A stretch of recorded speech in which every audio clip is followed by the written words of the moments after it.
If you're recently moving into the UK, here are some culture shock that I think you should get yourself prepared for so that you know how to, navigate your life in the UK.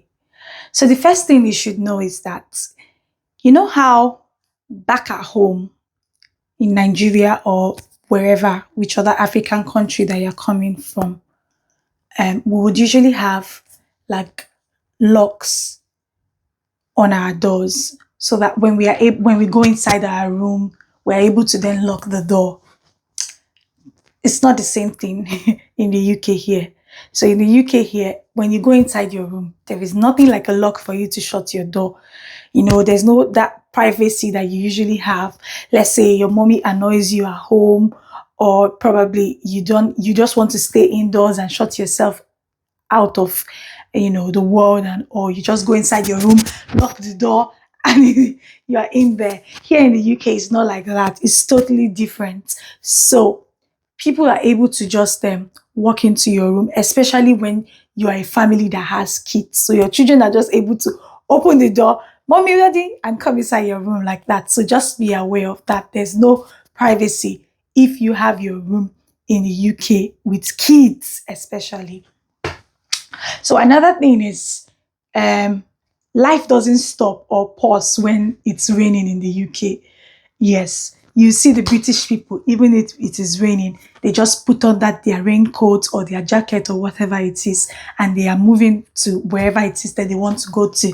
If they are supposed to be at school, they are going. If they're supposed to be in church, they are going. If they're having a meeting, they are going for it. If they have a hospital appointment, they go for it regardless of whether it is raining or not. Rain doesn't change anything here. Like in Nigeria, right? I know that most of us use the rain as an excuse for so many things. Let's say you do not want to go to work, or maybe it starts to rain and you obviously couldn't get the bus. Like you get to work and you're like, oh, it's because of the rain, or oh, I didn't show up because of the rain. It's totally different here in the UK. So if you're moving down to the UK, please be prepared for this. The British people expect you to be in time for whatever appointment that it is they have with you, whether or not it is raining. Something else that you need to know, there is no African time in the UK. British people are always in time for whatever it is that they want to do. So if they have a meeting for 9 a.m., be sure, like, just have it at the back of your mind that 9 a.m. is 9 a.m. It's not like back home in Nigeria where we have a party for 2 p.m. and African time, everybody's coming at 4 p.m. No, their 2 p.m. is their 2 p.m. Their 9 a.m. is their 9 a.m.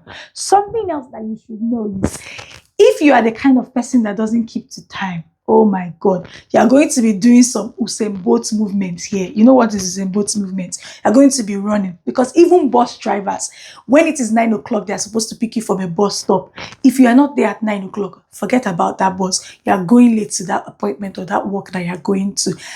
And you don't want people to see you as a late comer, someone who comes late for whatever appointment, or even for shift or for work. You don't want people to see you as that. So if you are not ready, if you are not prepared to be running like 𝐜u𝐥t𝐻 Bolt every single day of your life, please endeavor to keep to time. If you are supposed to be at a place by 9 a.m. on the dot, be at the bus station at least 8:30 a.m. so that you will not run. No. Okay, let's just say 8:45 so that you will not run. Because I experienced some of these things when I came.